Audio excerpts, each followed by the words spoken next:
नमस्कार मंडळी. आज आपण पाहणार आहोत मुकबास, तेही घरच्या घरी कमी साहित्यात कसा बनवायचा. तर मंडळी, आपण आता ओवा घालून घेतलेला आहे. ओवा हा छानपैकी भाजून घ्यायचा आहे. तर मंडळी, लक्षात असू द्या, सगळे जिन्नस स्लो फ्लेमवरच भाजून घ्यायचे आहे.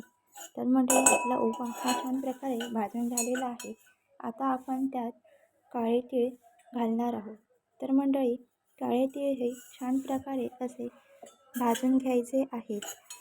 तर मंडळी, काळे तीळही छान प्रकारे भाजून झालेले आहेत. आता आपण ह्यात सफेद तीळ घालून घेणार आहोत व सफेद तीळ हे छानपैकी खरपूस असे भाजून घ्यायचे आहेत. आता आपण ह्यात बडीशोप घालून तीही छानपैकी भाजून घेऊया. मग आपण त्यात धनिया डाळ घालणार आहोत.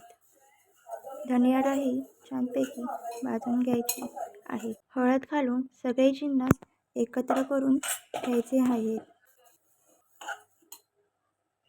धनिया डाळ व हळद छानपैकी मिक्स करून त्यात आपण आता लिंबूचं रस आणि मीठ घालणार आहोत. तेही छान एकजीव करून घ्यायचे आहे. मंडळी, लक्षात असू द्या, आपण सगळ्यात शेवटी साखर घालणार आहोत. साखर घालत असताना गॅस बंद करून साखर घालायची आहे. आता आपण साखर घालत आहोत. साखर घालून सगळे मिश्रण एकत्र करून घ्यायचे आहे. तर मंडळी, व्हिडिओ आवडल्यास लाईक, शेअर, सबस्क्राईब करायला विसरू नका.